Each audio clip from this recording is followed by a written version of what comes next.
নমস্কার বন্ধুরা, সর্বাণীর ছেলে সবাইকে স্বাগত। আশা করি তোমরা সকলেই ভালো আছো।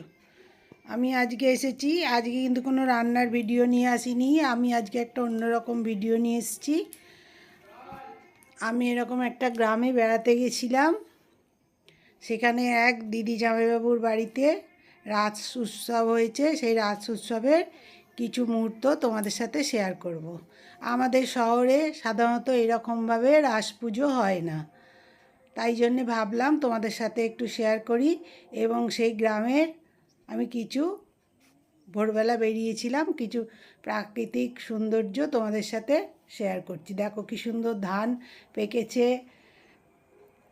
কোনো কোনো ক্ষেতে এখন একটু সবুজ ভাব আছে, কোনো কোনো ক্ষেতে আবার সোনালি ধানে ভর্তি হয়ে গেছে। এইসব ভিডিওগুলো আমি করেছিলাম, সেগুলো তোমাদের দেখাচ্ছি।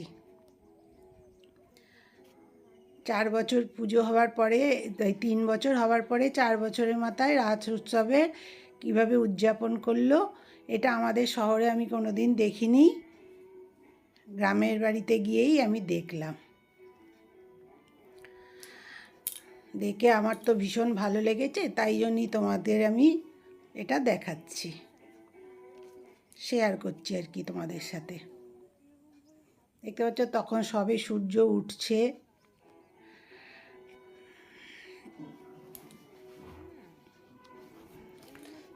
আমার ভিডিওটা যদি ভালো লাগে একটু লাইক শেয়ার কমেন্ট করো, বন্ধুদের সাথে একটু শেয়ার করো।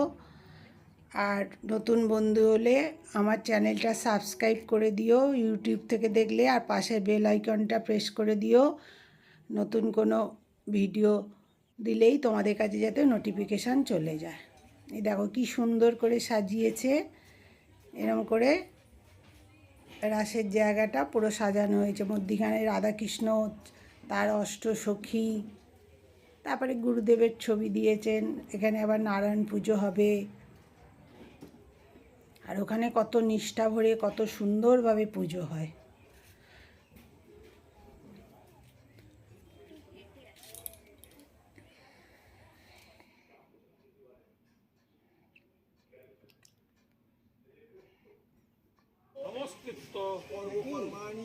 এটা হচ্ছে দিদি জামাইবাবু, যার বাড়িতে আর কি আমরা গিয়েছিলাম।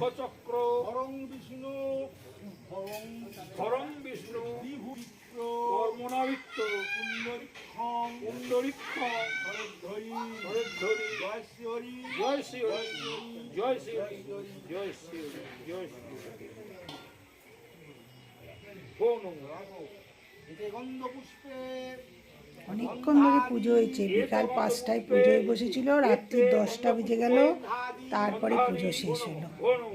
কত রকম নিয়ম।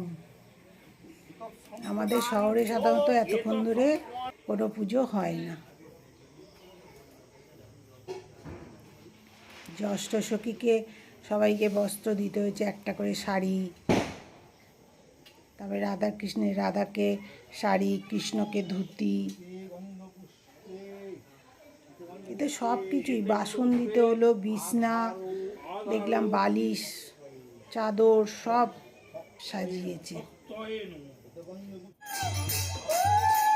পুজোর শেষে মুহূর্ত এসে গেছে, এখন প্রদক্ষিণ করছে, কীর্তন হয়েছে।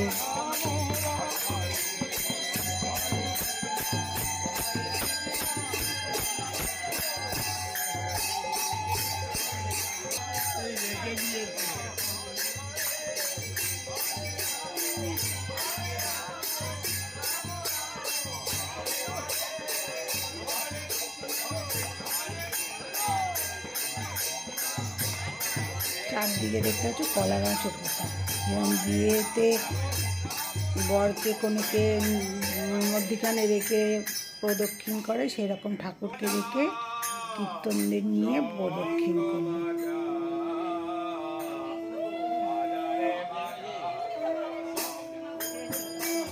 খুব সুন্দর কীর্তনও হলো।